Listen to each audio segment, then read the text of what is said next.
Okay, so now we're going to start looking at moving our shape around the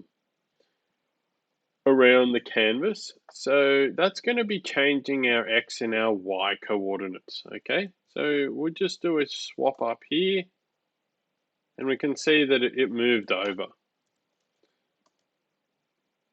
Okay, so that's the system for changing it. But what we want to do is we want that to be not having to change the values directly here.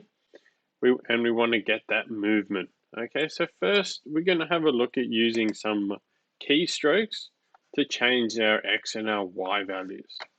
So we're going to do document.add event listener, and we're going to add our key down. Okay, and this one's expecting a function here. Okay, so we'll just create this function that will go as our second argument over there. So we'll go function log key. Okay, that's it going to take an argument from the event. So we'll just go E. And all we're going to do is console.log e.code. Okay, so we'll put our log key there. Okay, make sure that that's okay.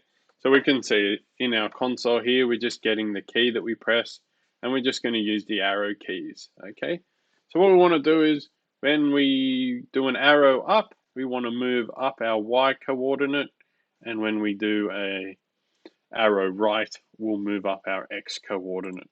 Okay, so we'll go if e.code equals arrow up, then we're going to console.log y after arrow up. Okay,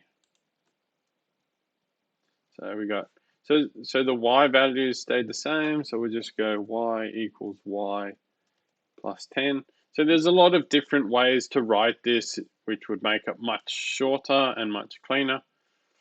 But just for demonstration, I just want to show how each line works.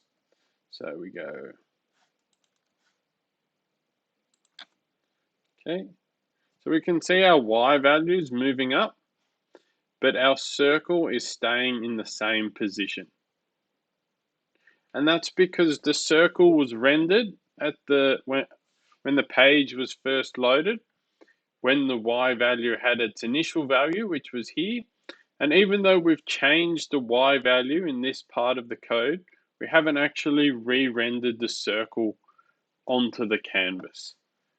Okay, so we'll take a look at how to do that in the next video.